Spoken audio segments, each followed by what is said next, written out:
গণিত কি শুধুই পরীক্ষার নম্বর, নাকি এর চেয়েও বেশি কিছু? চলুন দেখি এটা কিভাবে আমাদের মস্তিষ্ককে বদলে দেয়।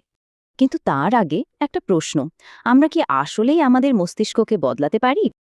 আগে ভাবা হতো মস্তিষ্ক একদম স্থির, কিন্তু না, নতুন গবেষণা বলছে এটা বরং কাদামাটির মতো, যা সব সময়ই বদলাচ্ছে।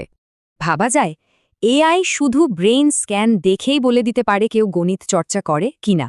একটা এমআরআই গবেষণায় এটাই দেখা গেছে। এই আবিষ্কারটা এসছে এডুকেশনাল নিউরোসায়েন্স থেকে।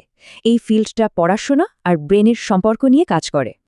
তো একটা কঠিন অঙ্ক করার সময় ব্রেইনের ভেতরে আসলে কি হয়, চলুন সেটাই দেখি। প্রথমেই যেটা হয়, ব্রেইনের গ্রে ম্যাটার বেড়ে যায়। এটাই আমাদের ব্রেনের মূল প্রসেসিং ইউনিট। ব্যাপারটা অনেকটা জিমে গিয়ে মাসল বানানোর মতো। পেশাদার গণিতবিদদের ক্ষেত্রে দেখা গেছে যত চর্চা, গ্রে ম্যাটার ততটাই ঘন।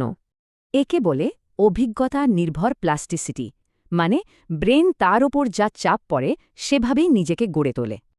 আর মজার ব্যাপার হলো, একটা এক্সপার্ট ব্রেন অনেক বেশি এফিশিয়েন্ট, সাধারণ বাল্বের মতো শক্তি নষ্ট না করে এলইডির মতো কাজ করে। এই দক্ষতা শুধু অঙ্ক মেলানোর জন্য না, এটা যে কোনো জটিল সিদ্ধান্ত নেওয়ার ক্ষমতাও বাড়ায়।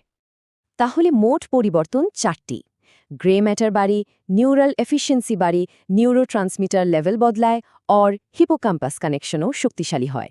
মানে ব্যাপারটা শুধু গণিতে ভালো হওয়া নিয়ে নয়, এটা আসলে সবকিছুর জন্যই একটা বেটার ব্রেন তৈরি করে। এক গণিতবিদ যেমনটা বলেছেন, গণিত আসলে চিন্তা করার একটা অভ্যাস তৈরি করে দেয়। এটাই আসল কথা। এর ফলে অ্যানালাইটিক্যাল স্কিল বাড়ি, লজিক্যাল রিজনিং ভালো হয়, আর যে কোনো সমস্যা সিস্টেম্যাটিক্যালি সমাধান করা যায়। কিন্তু ব্রেন সায়েন্স আর এডুকেশনের এই মেলবন্ধনে কিছু ভুল ধারণাও তৈরি হয়েছে, যেগুলোকে বলে নিউরোমিথ।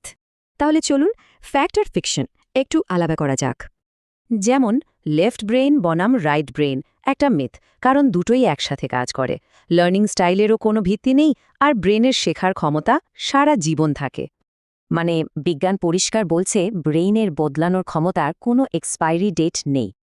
এর জন্য শুধু দরকার একটানা চেষ্টা আর কঠিন চ্যালেঞ্জ। আমরা যা এড়িয়ে চলতে চাই সেটাই আসল কাজ করে। যদি শুধু একটা বিষয়ে ব্রেনকে এতটা বদলে দিতে পারে, তাহলে ভাবুন তো আমাদের শেখার ক্ষমতা আসলে কতটা।